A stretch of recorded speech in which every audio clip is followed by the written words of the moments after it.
Hello and welcome to today's webinar on planning for growth and looking to the future. My name is Kim Kelley and I have 20 years of corporate HR experience, and my experience right now is with Mercer International Consulting. I've worked with Cigna, Nike, and Wal-Mart, so pretty internationally recognized names. And what is most relevant to you all is that I am an entrepreneur. I have successfully started and exited two companies, and then I'm currently on my third one. My personal interests, I'm a fitness enthusiast and a foodie, and I also am very into adventure travel. If you want to know more about my background, my LinkedIn address is below on the screen. So today, the purpose of today is actually to gain the essential knowledge you need to plan for growth and thinking through when to look for financing. After you've completed the webinar, you will be able to understand when you should start to grow your business, know how to grow your business and what those financing options are, and be prepared for growing your business. We've already gone through the introduction of today, and so the rest of it is just a structured agenda, planning for and approaching growth strategically. Strategic is the key word throughout this discussion. The components of a good growth plan, setting goals and determining how much it will cost to reach them, and determining your financial strategy. We'll also review some Q&A at the end, the most common questions that are asked in relevance to this subject today. So today, right now, we're going to talk about planning for and approaching growth strategically and the components of a good growth plan. So on the screen right now, you will see that we really have to ask the question, how do you determine that you're even ready for growth? And if you started to click on this webinar and you thought, oh yes, I'm so excited, I'm ready to grow, it'll be interesting to see how that thought process changes, or even if it does, as we go through this discussion. Because most of the time entrepreneurs are so excited about the potential of what can be that they're not asking some very critical questions that can truly set them on the path for success. So some questions to consider are, is your demand greater than your supply? If you are not outweighing your customer demand right now, you're probably really not at a growth stage. You don't have enough demand to substantiate a growth decision. Do you have the right mix of product or services to meet the demands of your target market? So if your answer to the first question was, yeah, I've got so much demand I don't know what to do with, great, then you probably don't need to make any changes. But if you still, if the answer is no, then maybe you need to look at who your customers are actually ending up to be, because that can alter the product and services that you have. A good example that is most common when you're at this level of entrepreneurship, and I know some of our audience is further developed down the line, but it can be as simple as changing the size of a product that you have. For example, maybe your customers, and this happens more frequently coming from the U.S., if one of our products or services goes over to another country, more often than not, they make a very bad decision in not changing the size of their product because of travel issues. Maybe they don't have 6 people in their house that they need to take care of, or maybe they do, but they don't have a way of transporting a big, bulky product to their house. So it doesn't mean that you're going to think completely out of the box of what your original concept is, but altering it just to make sure you're truly meeting the demands of who your customer actually ended up being. Are you maintaining a consistent bottom line profit? And this is bold on purpose. If you are not profitable, then you have not really found out a way to maximize and operate your business efficiently. We have another webinar that you probably should look at about how to self-finance, which talks about how to really look at the operational efficiencies of your business in order to create that consistent bottom line profit. If you're not profitable, that also does not mean that you're not ready to grow. That just means that you don't have enough cash flow to finance your next level. And that is actually applicable for this conversation today. So again, 2 different ways to look at something that's very critical for you making that growth decision.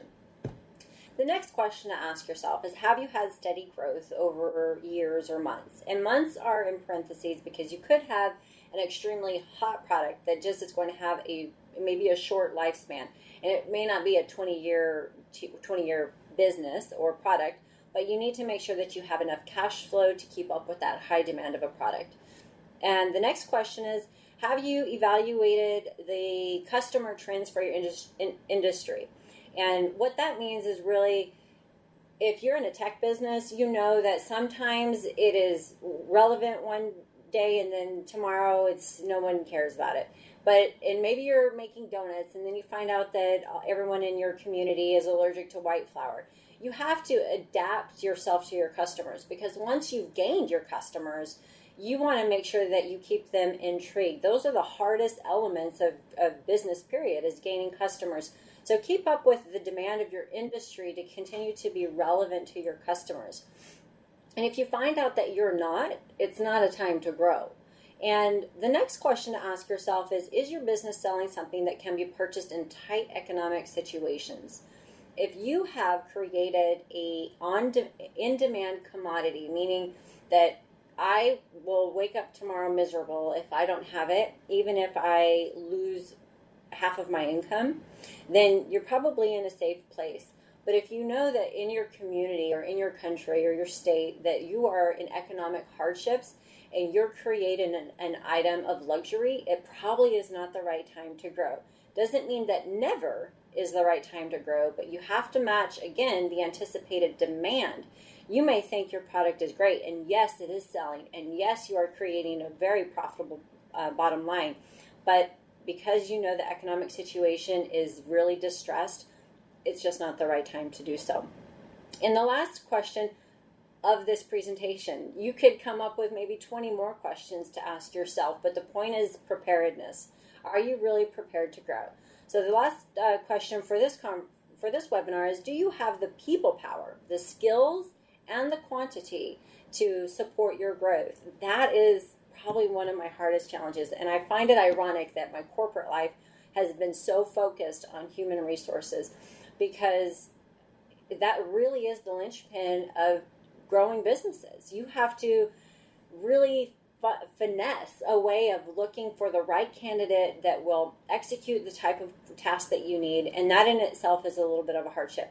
If you already have that in place, you're ready to go. But if you don't have that in place, you probably want to think about a very serious human resource plan of how to get that talent, how you're going to pay for that talent, and what that talent needs to do for you in order to get to your growth plan. So overall, if you can answer yes, then your business is in a good position to grow. And if you can't answer yes to all of the questions or some of the questions, then maybe your business needs some time and attention so that you can grow in a healthy way. Again, that doesn't mean that, oh my gosh, I can't grow today, so I'm never going to grow. That just means it's just not the right time to grow. Patience is probably my biggest struggle as an entrepreneur. I'm sure a lot of you can relate. Don't let patience be your demise. Think strategically through what you want your company to do and how you want to be successful as an entrepreneur. Growing comes with that strategic thought. All right, so great. You have decided that you're ready to grow. And now you really have to think about hard plans. How are you going to make this concept a reality? And the components of a growth plan are not just about making a list, but thinking strategically through what goes on that list. I have been in many think tank sessions where people will just kind of throw out ideas on the wall. We're going to grow this, and that's a great way to start. But you want that whole idea moment to really transition into hard, substantial, this is what I want to have happen, and this is how I'm going to make it happen. So remember, you're asking yourself, what do you want, and how do you want it to happen? So the plan document shows how you've decided to grow, i.e. you're reaching a new market, you're buying another location, streamlining your products or services, and maybe even franchising your business. How you will finance your growth: self-funded, private investor, angel investors, traditional banking, crowdfunding, That's a big decision. And then the goal of growth and the timeline to achieve and monitor them. The timeline and the what you're asking to actually measure your success, the timeline is maybe not so important, because if you've been in any type of professional environment, or maybe you've been working on your project for a long time, you know, and I know things don't go always according to plan. But the point of the exercise is that you can see progression. So the timeline, again, maybe not so critical, but it allows you to see progression. But the actual expectations of what you want to happen to show that your results or your growth is ready to be achieved or is achieved is creating hard numbers. So, for example, you can increase your revenue by so much percent. You've improved your margin by so much percent. You want to also make sure that you're reviewing. We've talked about in previous webinars, and I'm sure through a lot of forums, you have to make sure you know your numbers. So making time, set your Google reminders or your Outlook reminders, whatever calendar you use, write it on the wall that you've got going on for your calendar hanging up on your refrigerator. Whatever it is, set a monthly reminder, a weekly reminder, check and review your numbers, because it's easy to get lost in some of just operating your business. So what we're going to focus on are setting the goals and determining the cost to reach them, and then, of course, what are the financing methods that you can use to achieve those goals. Setting goals and determining the cost to reach them. Goals are SMART goals, right? And if you'll look at the webinar, SMART is specific, measurable, attainable, relevant, and time. We've talked about that just a little bit in the previous slide. But once you've decided on what your goals are, you want to make sure you're measuring them to measure the cost to achieve them. Calculate the cost of goods. And so these are the hard numbers. This is what you have to sit down and think, okay, how much is it really going to cost me to make 100 of these widgets? Or how much of my time is it going to cost me to provide this service? These are not conceptual. You have to really know and I'm not saying you have to know them down to the penny, but you do need to know the relevant cost of them. So calculate the cost of goods. Cost of goods is everything that goes into the end product, including your labor cost. That's not for our discussion today in terms of defining what cost of goods are, but that's a good general description for you. Calculate the number of hours it takes to do that. Why is that important? Well, if you think about your time, and maybe you are a one-man band right now, it's all you doing everything. You need to know how much time it's going to take you, because that actually is a cost. You may not, in theory, think, oh, I'm getting paid for that, but it is a cost. It is a real cost. Calculate the amount of inventory you're going to need in order to make that revenue, so to hit your revenue goals. Calculate the cost to acquire a customer. This is a very important number. If your goals are based on having a growing customer, just a growing customer amount of customers that you have, then you're going to have to know the cost of acquiring those customers. If your goals are dependent on how you're going to increase the sale of your existing customer, maybe not such an important number. So you can see how that one question can go in two different directions. But as long as you're thinking through it, then you're going to have a hard number that can be contributed to how much money you really need in order to achieve your goals. And then you can calculate the operational expenses needed to cover the growth.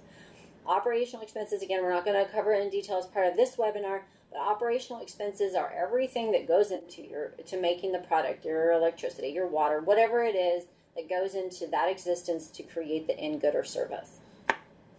So the next part is, okay, great. I've got all these costs. Now I have a headache because it costs so much. And now I'm afraid that I'm not going to get the money that I need. But the good news is that we're going to talk about some financing options that will hopefully get you to the goals that you want to achieve. There are many types of financing methods available today.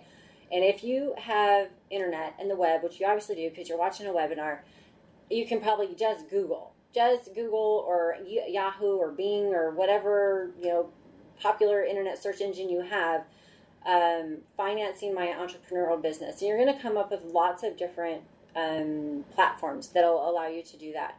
Each come with its own risks and rewards, and carefully evaluate what makes sense for you and your other shareholders in your business. So in the whole grand scheme of funding your business, you have your base level, your bootstrapping, you're just getting started. Then you may have evolved into maybe asking relatives for some cash to help fund. And in exchange for that cash, you have given some stake of your company. They then need to be consulted in terms of what is your next step of funding or how you're going to get it, because you've, again, given them some share into the business, some equity into the business. So today we're going to break out all of the choices for funding into 4 big buckets: private funding, crowdfunding, venture capital, and traditional. So private funding means your profitable growth to date allows you to retain all equity. It's the lowest risk financing or funding model that you can have, but it can also put restraints on your resources. And essentially all that bucket means is that you've decided to go it alone. And there are tons of very successful entrepreneur stories that have gone it themselves and kept the financing either through revenue models or really making sure that their bottom line profit is high and reached every single one of their growth measures. It still may not work for your business based on the time that you want to achieve your goals and what exactly those goals are. Crowdfunding is super popular right now. Basically, you're going out, you're making the pitches to the public, whoever is actually part of whatever crowdfunding platform you've decided to go on, and anyone who's interested can put money in. They can put $5, $10, or you can set minimums or maximums or whatever. But there's moderate risk. It diversifies the equity amongst many. So instead of having just yourself and maybe Uncle Joe as part of your equity team, now you've got whomever you've allowed to invest into the company. It could be hundreds of people. So making decisions then becomes a group conversation. You cannot always make every decision through the group, and that's just not practical, and crowdfunding understands that. But at the same time, major decisions, maybe you wanted to decide a franchising model, it does have to be voted upon because you do have equity partners. And the other part is that it takes a lot of time. So as an entrepreneur, you're already strapped for time. You're trying to grow your business, and you're trying to figure out where you're going to get all these people to achieve your goals. And maybe you don't need all these people, but you need a lot of product. And how do you outsource it? So your mind is already very occupied. Do you really have enough time resources to campaign for crowdfunding money? If you do, great. That could be a viable solution for you. Or maybe someone on your team, if you have a team of people, has a great skill set to execute that, and they can do that. But either way, you need to think through the time and energy it takes to participate in crowdfunding.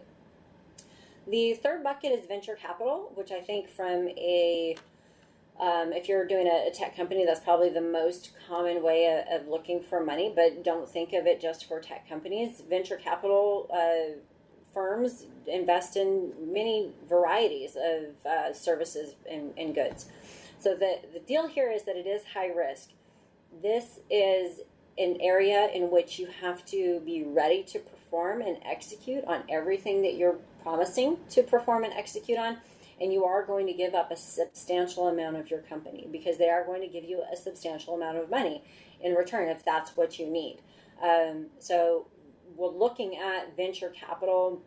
You really need to evaluate your propensity to achieve those goals. And I'm not saying, okay, if I was by myself and I was doing this all through private funding, oh, if I don't get my goals, then I'm fine. And then if I go with a venture capital, no, I really have to go with them. That's not what I'm saying at all. But when you look at venture capitalists, they are going to look for your personal assets as collateral. And if you don't have, and if you're not going to achieve those, either way, you lost something.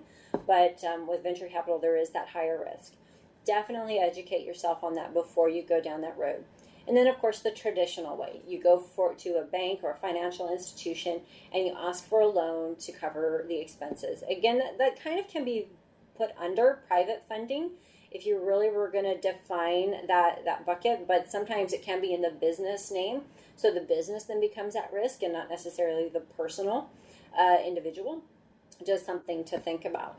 So 4 buckets for our discussion today: private, crowdfunding, venture capital, and traditional.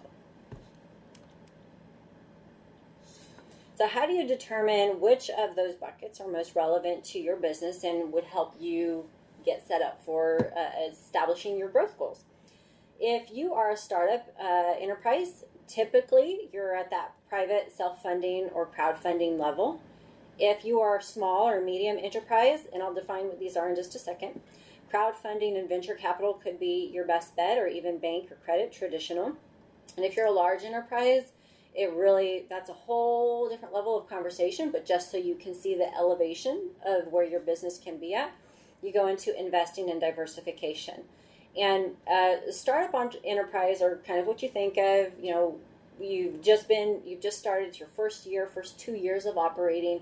It's not necessarily always defined by the number of people that work for the organization. It can be, but not always. So more often than not, it's defined in terms of your time frame, your length of success in business. If you have a successful profit margin for 3 years in a row, you probably are going to be shifted up to the smaller, medium-sized enterprise.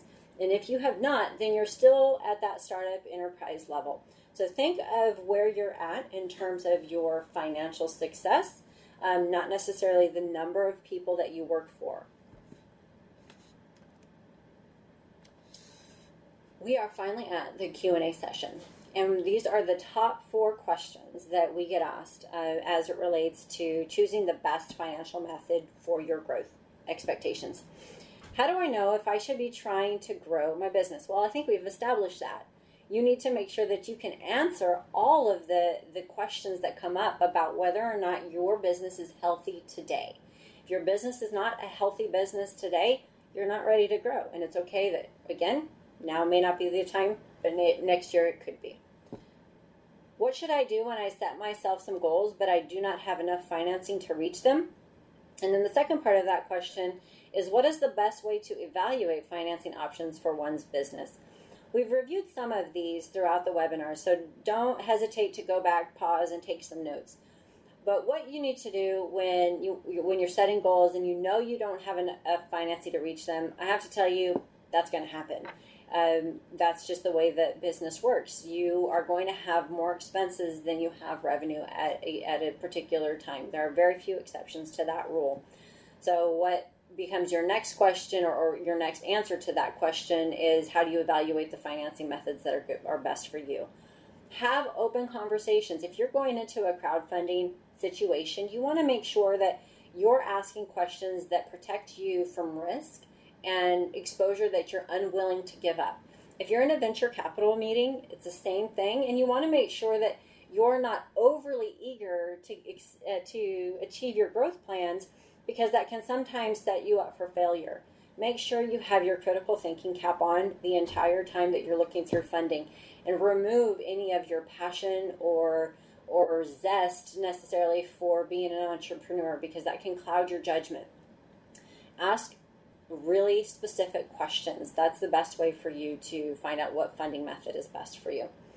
And the third question, what should I do if I don't meet a bank's criteria? And for instance, what if I'm trying to read what I wrote. For instance, what if I'm new to business and don't have any collateral? Well, then you're not at the phase for a traditional funding. And that's okay, because globally, banks are hard to get a loan from. I mean, you have to really meet all of their 100 list of criteria.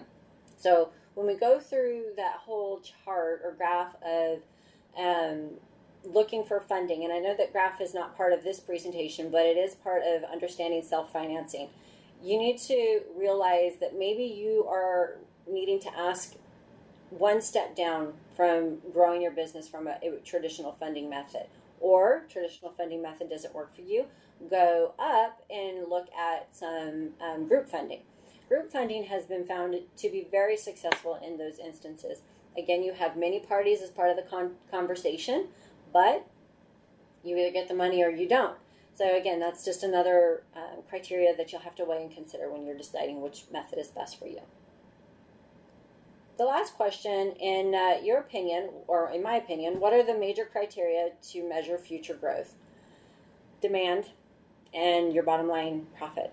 I mean, those are your two numbers really to know if If you know when you've done all of your math on your operating expenses and how much you really want to grow, and you realize that there's still that successful bottom line profit, go for it. And if you know that your customers are either relatively inexpensive to acquire and you have that right mix of product and services, go for it. But again, if you don't have any of those or a combination of them, reevaluate what you're doing in order for you to be prepared to go to that growth phase.